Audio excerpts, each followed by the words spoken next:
மண்ணின் வீரம் உன்னில் உள்ளது. விண்ணின் கருணை மழையால் பொழிவது போல சுட்டரிக்கும் சூரியனின் வெம்மையும் பயணிக்கும் நிலவின் தன்மையும் தங்கத்தின் ஒளிவும் வைரத்தின் கடினமும் அனைத்தும் கொண்டவள் பெண்கள். விழித்தல் உயிர்த்தல் உன்னின் உச்சத்தை வெளிக்கொணர இவ்வுலகிற்கு நீ தேவை. ஏனென்றால் தாய் மட்டுமல்ல, நீ வீரமும் தன்னம்பிக்கையும் கொண்டு இவ்வுலகை புதிராக்கவும் அழகாக்கவும் பிறந்தவர். உன்னுடைய கருணையால் வீரத்தால் தன்னம்பிக்கையால் இவ்வுலகினை ஆள பிறந்தவர். வாழ்க்கையின் ஒவ்வொரு நிலையிலும் ஓய்வு பெறாத வேண்டி ஆயினும் ஒவ்வொருவருக்கும் எந்த எதிர்பார்ப்பும் இன்றி எந்த ஒரு பிரதிபலனும் இன்றி உயிரையே தருபவள் நீ. இத்தனை பெருமைக்குரிய பெண்கள் அனைவரும் ஒன்று கூடி அமைக்கப்பட்டதுதான் இந்த அருள்வேண்டி சிவாய நம ஆன்மீக மரபிற்கு. அன்னையாக அகிலம் படைத்து தோழியாக துயர்கள் துடைத்து உடன் பிறந்தோர் இடகலைத்து மகளாக மகிழ்ச்சியில் திரிந்து தாரமாக குடும்ப சுமைகளில் தாங்கிட வந்தவர்களை இல்லத்து அரசிகளில் தாரமாக குடும்ப சுமைகளை தாங்கிட வந்த இல்லத்து அரசிகளில்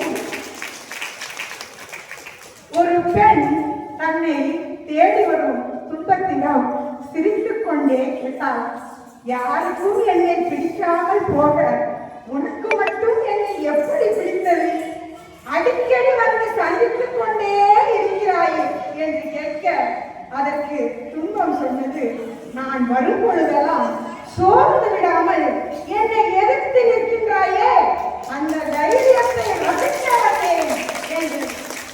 அவ்வளவு தைரியம் கலந்த பெண்களின் சிரிப்பிற்கு பின்னரும் ஏதோ ஒரு சோர்வு, ஏதோ ஒரு துன்பம் இலையோடி கொண்டினான் இருக்கின்றது.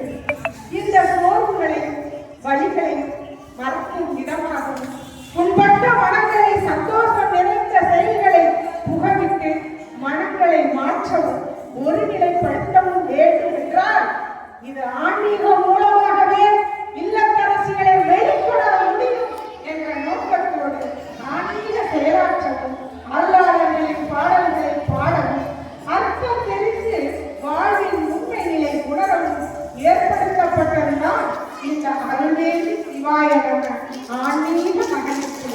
அவற்றின் செயல்பாடுகள் பல. அந்த செயல்களை மகிழ்வோடு திருப்தியோடு திருப்பி பார்க்கவும் உற்சாகமாய் முன்னோக்கி செல்லவும் தான் இந்த 2ஆம் ஆண்டு ஆன்மீக மகனுக்கு. எங்கள் மகளிர் ஆன்மீக விழாவிற்கு வருகை உள்ள சிறப்பு அழைப்பாளர்கள், முதலாவதாக எங்கள் ஊருக்கே ஒரு ஞான ஆசிரியராக விளங்குகின்ற முத்தையா ஆசிரியர். உரைகின்ற ஊராம் நெய்வேலி அவரில் உள்ளவர் யாவரும் குறையின்றி கட்டிட நற்பணி செய்திட்ட மறை மாமுனியால் சாயம் பூசாத முகம், சாணியை தொட பூசாத கை.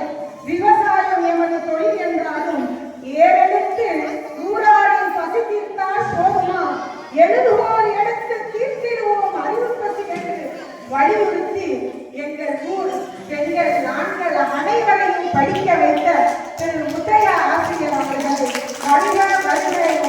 அருள்வேண்டி சிவாய நம ஆன்மீக மகளிர் குழுவின் சார்பாக வரவேற்பதில் பெருமகிழ்ச்சி அடைகின்றது. அடுத்ததாக அப்பா வடகாடு அப்பா அவர்கள் பெண்கள் முன்னேற்றத்தில் அதிக அக்கறை கொண்டவர். என்னுடைய தங்க சிவாய நம பாதையால் எங்கள் குழுவின் செயல்பாடுகளுக்கு ஆக்கமும் ஊக்கமும் கொடுத்து எங்களை உற்சாகப்படுத்தி வருகின்ற வடகாடு அப்பா அவர்களை அருள்வேண்டி சிவாய நம ஆன்மீக மகளிர் குழுவின் சார்பாக வருக வருக என வரவேற்பது பெருமகிழ்ச்சி அடைகின்றோம். சிவாய நம. திருச்சிற்றம்பலம். அடுத்ததாக நம்மளுடைய சிறப்பு விருந்தினர் மாவண்ணா ஞான வடிவில் உயர்ந்து ஞான வடிவேல் அவர்கள். இவருடைய தந்தை ஒரு சமூக சீர்திருத்தவாதி. அரசியலில் இந்த பகுதியில் முக்கியமாக நம் இனத்தவர்களில் பெரும் ஜாம்பவம். தன்னை மகற்காற்றும் நன்றி அவையத்து முந்தி இருப்ப செயல் என்ற வள்ளுவன் வாக்கை இவர் தந்தையும், மகன் தந்தைக்கு ஆற்றும் உதவி இவன் தந்தை எண்ணாற்றான் கொள் என்னும் சொல் என்ற வள்ளுவன் வாக்கை மகனாக இவரும் நிரூபித்தவர்கள் என்றே சொல்லலாம். புலிக்கு பிறந்தது பூனையாகாது என்பதை நிரூபிக்கும் வகையில் பட்டப்படிப்பு படித்து அலுவலகத்தில் பணிபுரிந்தாலும் தமிழ் இலக்கியத்தில் ஆர்வம் உள்ளவர். தும்பி தமிழ் இலக்கிய அமைப்பின் நிறுவனராக உள்ளார். செங்கல்பட்டு மாவட்டம் உலக திருக்குறள் பேரவையில் துணைத் தலைவராக உள்ளார். அதிகாலை தேநீர், ஆகாய பூக்கள், இதயக்கடல், வரங்களை சேகரிப்பவர் என்ற கவிதை நூல்களை படைத்துள்ளார். அமுதகவி என்ற விருதும், கலைக்கணி வேலன் விருதும், ஜீவா விருதும், கவிக்கன்றல் பட்டமும், கவிஞர் கண்ணதாசன் விருது, சாதனை சுடர் விருது, கவிக்கோ விருது என பல்வேறு அமைப்புகளில் இருந்து பல்வேறு விருதுகள் வாங்கியவர். இணைய வழியில் 150க்கும் மேற்பட்ட இலக்கிய நிகழ்வுகளை நடத்தியவர். அது மட்டுமில்லாமல் தனி சொற்பொழிவு, பட்டிமன்றங்கள், கவிதரங்குகளில் பங்கு கொள்வது, இணைய வழியில் கம்பராமாயண தொடர் சொற்பொழிவு நடத்துதல் அவரின் இலக்கிய பணியை இன்னும் சொல்லிக்கொண்டே போகலாம். இந்த இலக்கிய பண்பாளரை எங்களுடைய அருள்வேண்டி சிவாய நம ஆன்மீக மகளிர் குழுவின் சிறப்பு விருந்தினராக வரவேற்பதில் பெருமை கொள்கின்றோம்.